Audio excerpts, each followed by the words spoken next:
The Kansas Oil Museum in historic downtown El Dorado proudly displays over 140 years of Kansas history, antique vehicles, geology, natural history, or hands-on fun for all ages. Our 10-acre museum in historic Boomtown has something for everyone.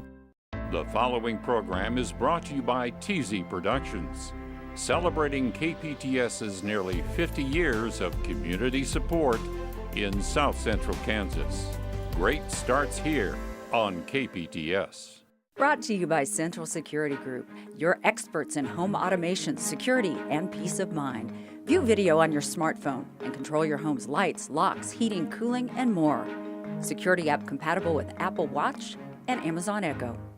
It's time for Positively Kansas. Coming up. I think without Blackie and a sense of humor, I think I would be locked up at Larned. This Wichita woman shares the bizarre story of the goings-on at her house.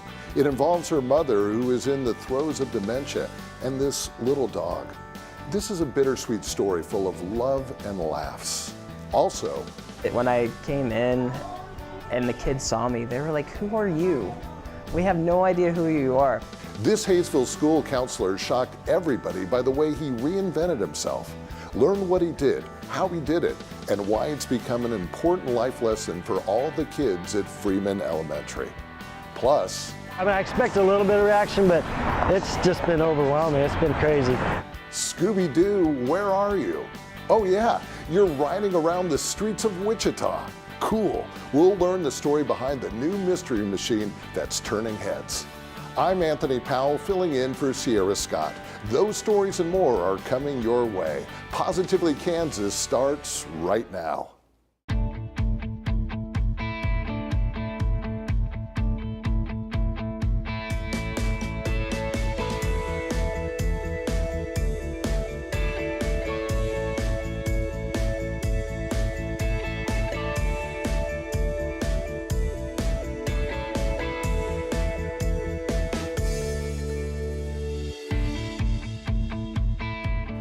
Thanks so much for joining us.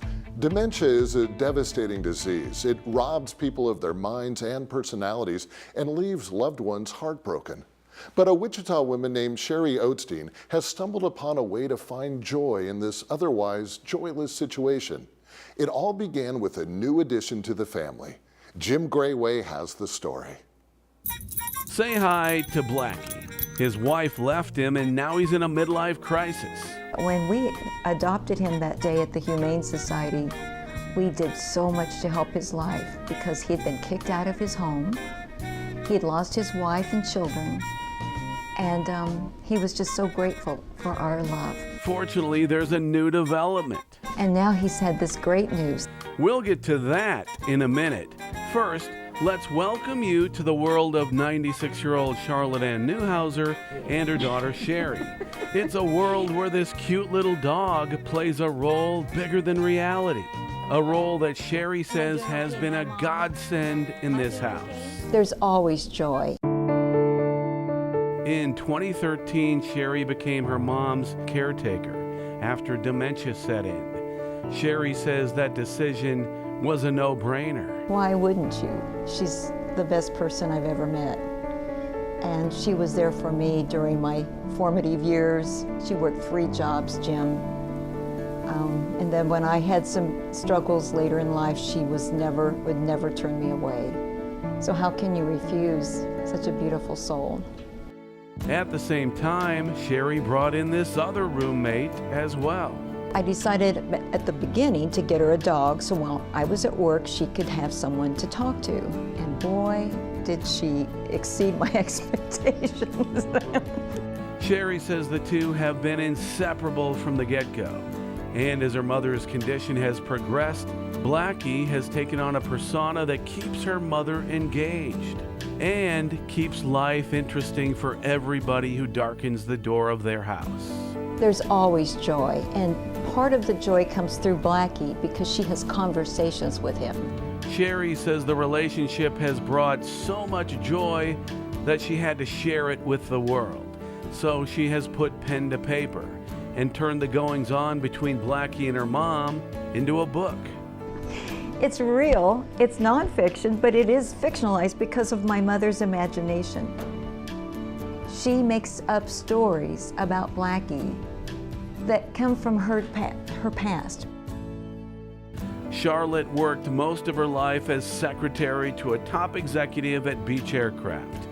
She was much loved and respected there, a top-notch career gal, as they used to say. But along the way, she faced personal challenges such as divorce, single parenthood, and struggling to pay the bills. And now Blackie is dealing with some of those same issues. She has some kind of a conversation with Blackie where she tells me Blackie's had very good news. I said, what kind of good news? I didn't know he had a cell phone or a post office box. And she always ignores anything to do with reality. Even she goes on, she says, well, he's heard from his attorney. Did you know that Blackie's divorce is not final? And he's so relieved. And I go, well, bless his heart, I never knew. She said, oh no, he's been through quite a bit. Sherry chuckles, but it is not mockery. It is enjoying the moment. You know, I think I must have a screw loose, because whenever she says anything that's a little off the wall, I always just go with the flow. I think it's exciting. I go, wait a minute, you've heard from Blackie again? What did he tell you this time? I look at it as an opportunity to have a really good belly laugh, because they're adorable stories. There's no criticism or trying to correct the facts. This is Sherry respecting her mom for who she is now and making the best of a difficult situation. And I am sorry to report that since I shot that story, Sherry's mother has passed away. Sherry says the book now serves as a legacy of her mother's final years and an ongoing gift to other families dealing with dementia. Anthony? You can find Sherry's book on Amazon. She says she'd also like to create a coloring book about Blackie for kids who may have a grandparent afflicted with dementia. Now to a Kansan who may be the biggest loser you'll ever meet. Jim Grayway has the story. The thing about change is you're going to have to want it.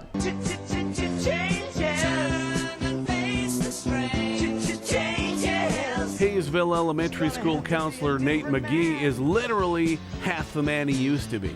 He lost 200 pounds in 1 year. I decided I want to live. I want to get out of this bodily prison that's holding me back from doing so many things in my life and make a change. But for the first 29 years of his life, Nate was resigned to the fact that he would always be obese. I was content going to fast food restaurants and getting a triple Whopper or getting a couple of grilled stuffed burritos after work because it was quick and easy. I was content being that heavy person, but was I happy? No, I definitely was not happy being who I was. By age 29, Nate had reached 400 pounds.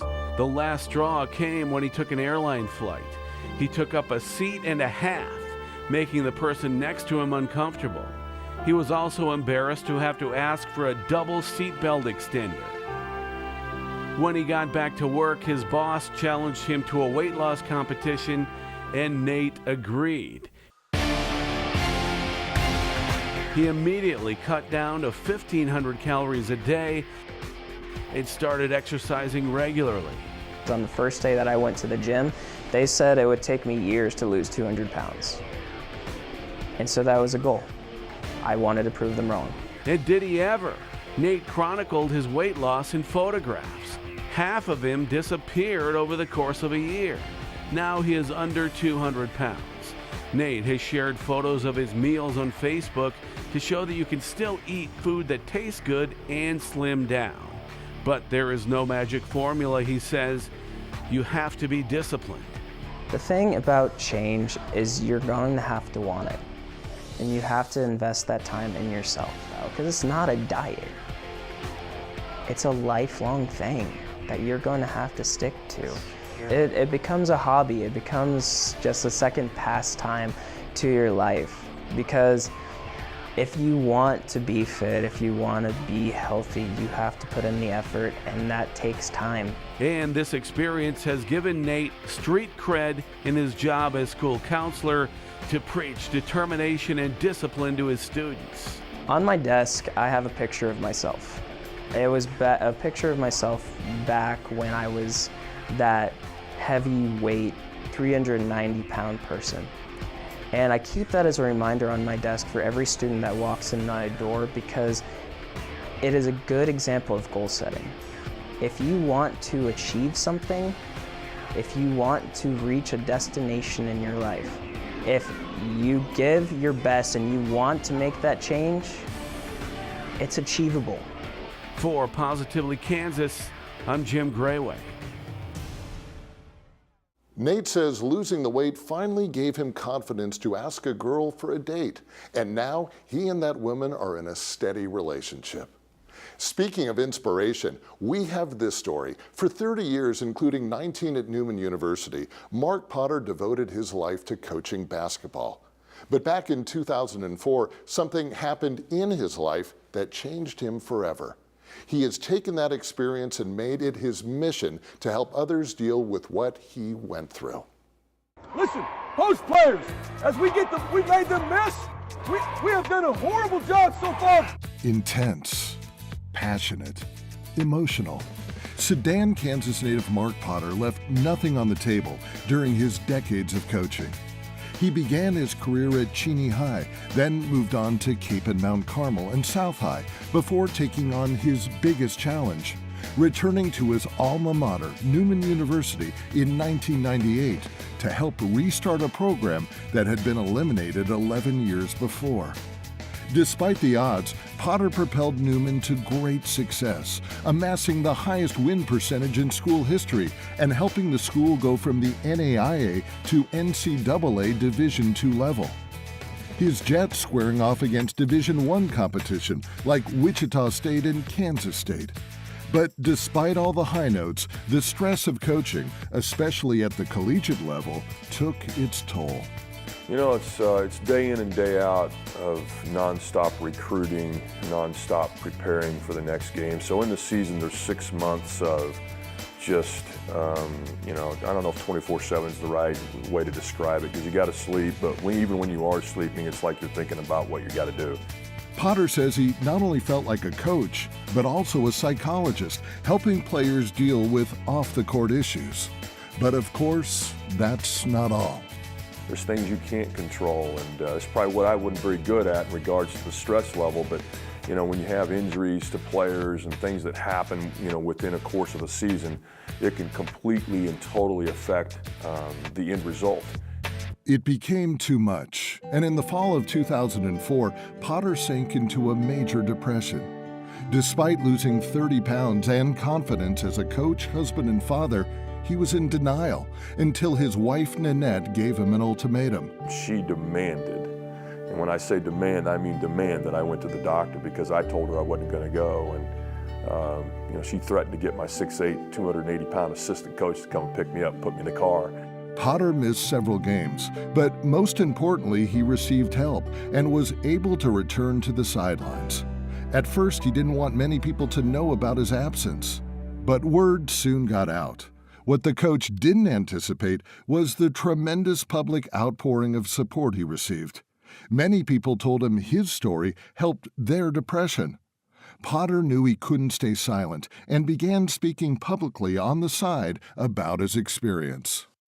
Many people suffer in silence, and I suffered in silence for a long time, and then finally, you know, depression doesn't discriminate. Depression didn't care that I was a head coach and that I had a season to coach and guys to take care of every day. In early 2017, after 19 years at Newman, Potter decided to walk away from coaching. It was a tough decision, but he knew he had another calling, speaking full-time about his experience with mental illness, which he has done ever since. And what I'm trying to do is to really attack that stigma of mental illness so that people will start the conversation and really, more importantly, feel comfortable enough to start the conversation so that we can really, you know, come up with some solutions. And that, he believes, is the crux of the issue. We have a mental illness epidemic in our country, he says, and yet so many people remain hesitant to talk about it. I cannot emphasize enough that there's strength in going to get the help. And I see this over and over and over where people are like, no, that's weakness, we shouldn't do that.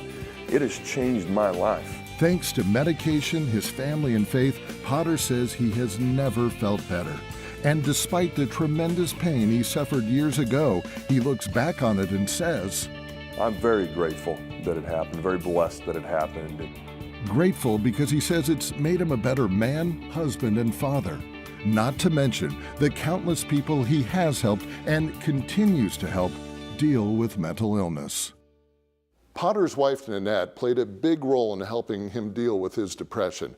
When he speaks, she often joins him and talks about the importance of caregiving when somebody is suffering with mental illness. If you're a kid between 6 and 60, I bet you know this. Scooby-Dooby-Doo, where are you? We got some work to do now. Scooby-Doo and his crew have been solving spooky mysteries for generations, and guess where their van has been spotted? That's right, the Mystery Machine has been seen cruising the streets of Wichita, but you won't find Scooby, Shaggy, Fred, Velma, or Daphne inside. You'll find this guy. I expect a little bit of reaction, but it's just been overwhelming. It's been crazy. This is Shawn Lawrence. He owns a business called eGraphX that creates decals and designs for all sorts of things. And he just decided, why not? So instead of driving around a plain white van, I decided, hey, let's do this. So Shawn and his son worked together over the course of a few days and turned his work van into a replica of the Scooby-Doo Mystery Machine. He's very proud to drive it. I grew up watching Scooby-Doo, watching the episodes. He kind of taught us right from wrong. In this day and age, we kind of need that. Shawn knew the van would be a conversation piece for some people, but he says the response has been overwhelming. Oh man, it's been crazy. Driving down, actually when we first got it done, we took it to a car show. We were running a little bit late and I was driving down Kellogg and 6 or 7 people are driving up beside us taking pictures. When I go to get gas, it takes me about 30 to 45 minutes to get gas because people come up. We have it parked here at the shop. People come up 5 or 6 times a day, get out with their kids or just take a picture of it and send it. I see it on social media all the time. Shawn says he only thought old-timers like him would appreciate the van. He didn't realize that Scooby-Doo remains popular with kids nowadays, and he's delighted to see the reaction from small children. Little 4, 5, 6-year-old kids come up and it's like, oh, the Mystery Machine, Scooby-Doo. And it's been pretty phenomenal. It's actually been kind of crazy. So far, Shawn says he hasn't investigated any monsters or ghosts or solved any mysteries. But stay tuned, he's ready for it now.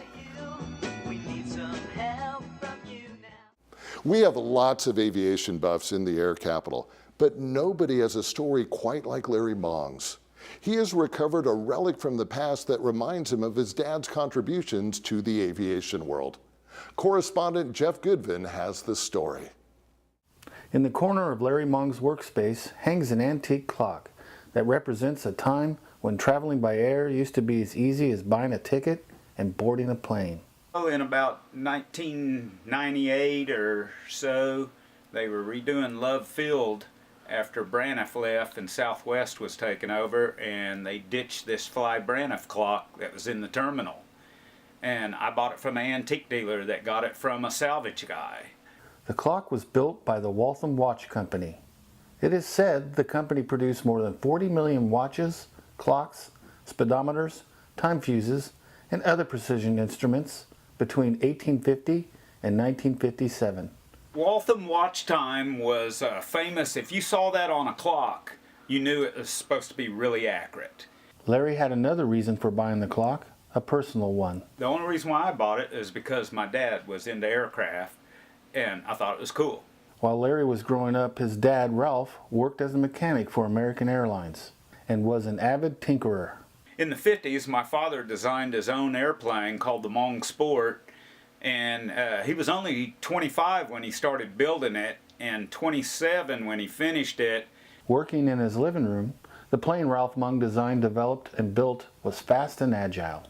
His radical aerodynamic design attracted the attention of several airplane race enthusiasts. It was unique and fast because of its very small wingspan and such things as adjustable wing struts instead of flying wires. Because flying wires, when you get up doing a couple, 150 miles an hour, they sing and vibrate.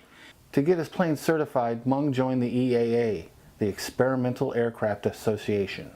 After becoming EAA member number 90, Mung sold hundreds of his Mung MS-1 sport plane designs to do-it-yourselfer airplane builders and pilots.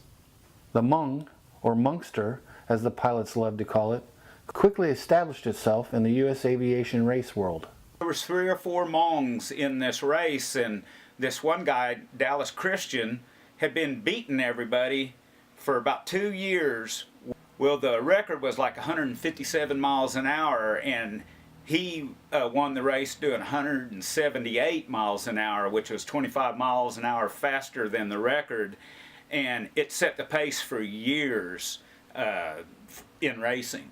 Larry says a key to his dad's success in designing the Mung sport was due to his passion for flight and an uncanny ability to think outside the box. He was a very smart man, but had no college education, which, sometimes those are even smarter because they don't know the rules and the laws, I guess. For Larry, having the antique airport clock reminds him of a much simpler time, and also reminds him of a time when most folks agreed that everything imaginable is possible. For Positively Kansas, I'm Jeff Goodman. Unfortunately, we're not aware of any Mung sports still in the Wichita area, but 2 of the last remaining planes are on display in museums in Wisconsin and Illinois. I am joined now by Marie Fille, a Wichitan who is both an author and a public speaker. As a matter of fact, she's written a book called Feed Your Family Tonight, and it's all about getting that meal on the table in the midst of the chaos. That's right. And I say that with a capital C. Amen. that so many families have. Tell us about this idea, because it's a great one. It seems simple on the surface, but so many families are running into this problem. They can't figure out how to get food on the table at home because there's so much going on. That's exactly it. When you're running your kids to soccer practice and play practice, dance and piano, you're trying to figure out when you're going to eat. So I help busy families figure out when that time is that they can actually get dinner on the table, and then help them with tools and techniques to make that possible even when you're busy. How did you come up with this idea? Or have you always loved to cook? Did you think you were an efficient meal preparer? How did the idea come about? I have always been a really good cook. When I was little, I would enter stuff in the state fair. It's something that's always been a part of me. And I realized that my friends were asking me how I did it. And it was something that came naturally to me, but didn't come naturally to them. So I started teaching families how to prepare a little bit ahead, or to think about what they're going to have on what night. You don't want to fix something last minute when you're going to be running in the door. That's the night for something in the oven or the crock pot. Because the tendency is, and we can all see this when we drive around Wichita, drive-throughs with a line wrapped around the building, because that is the easier thing to do. Oh, forget it. Let's not eat at home. Let's not cook. Let's just go to a drive-through. So true. But the key to getting out of the drive-through is to always have a backup at your home. You need to have 2 or 3 things that you can get on the table in 20 minutes or less.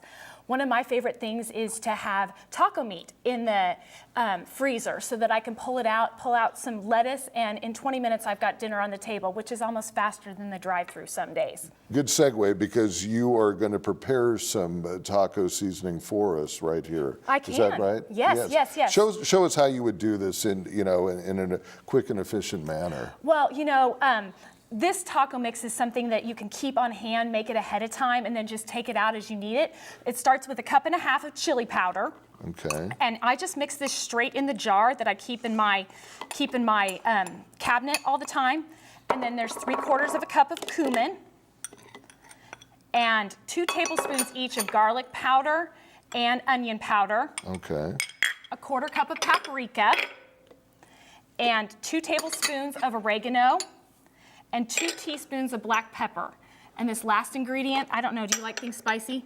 Well, it depends on the degree of spiciness. A little bit of kick is okay, but 1 teaspoon gives you just a little bit of spice, but not too much. But if there's little kids in the home, you can omit it so that it's not too spicy. There you go. And then all you do is stir it up. And then when you go to make your taco meat, for every pound of ground meat, and you can use hamburger or ground turkey, you put in 2 tablespoons of the mix, a half a cup of water, and 1 teaspoon of salt. And when I talk to busy families and tell them what I do, I actually tell them I make 12 pounds at a time because I have 4 kids at home, including a teenage boy. And so that gets us 6 or 7 meals. He could probably eat the 12 pounds by himself, right? On a good day, he sure can. You may not need 12 pounds, but 3 or 4 might. So you have something in the freezer all the time and you can help avoid that drive-through. Okay, correct me if I'm wrong. It seems like you want to identify meals like tacos that you can prepare quickly. Maybe spaghetti might be another one that you can cook a lot of and do quickly. Is that, am I in the right ballpark? You're definitely in the right direction, but sometimes you want to do something that takes a little more time, but you think ahead. If you're going to have something where you're running in the door and you're going to have to eat dinner right then, do you know what my favorite thing for that is? What's that? It's roast chicken. Because I prep it the night before when I'm cleaning up the dinner dishes, have it in the refrigerator. I throw it in the oven between running my kids to all their activities. And then when we come home, I take it out of the oven and dinner's ready. And another thing that we were talking about before we began the interview that is so important, cooking at home facilitates eating together as a family much more easily, which is so important because that's something that's been lost on a lot of families across America because of all the chaos. Well, that's just so true. It's so hard to find a time to come together as a family, but if you think and you really look at your activities and plan when you're going to eat around your activities, you can take that time and gather your family. This is your time to spend time together. I was telling you, we don't have a television in our kitchen because we want to have that time be our family time. Back to the cooking, what do you say to the people, oh, I could never do what you do, I'm not a good cook? What's your response to those people? It doesn't take much to be a good cook. And I'm telling you, I actually wrote my cookbook with that type of person in mind. When I did my research, I found out there were 2 kinds of cooks. One is the cook that uses recipes only for suggestions, and one is the cook who follows the details. And I wrote both types of directions in my book. And I actually had a gal who was one of my recipe testers. She had never roasted a chicken before, and she was so afraid to do it. And she said, why have I not done this before? Your directions are so clear. No excuses. No excuses. Feed Your Family Tonight by Marie Fille. Marie, thank you so much for your time. Oh, thank you. It's a joy. Well, that's the show for this week. It was great to have you with us. If you have a story idea, send it off to positivelykansas@kpts.org. We love hearing from you. I'm Anthony Powell in for Sierra Scott. We hope to see you back here for the next Positively Kansas. Thanks so much for watching. Brought to you by Central Security Group, your experts in home automation, security, and peace of mind. View video on your smartphone and control your home's lights, locks, heating, cooling, and more. Security app compatible with Apple Watch and Amazon Echo. The preceding program was brought to you by TZ Productions, supporting KPTS and the communities it serves in South Central Kansas. Great starts here on KPTS.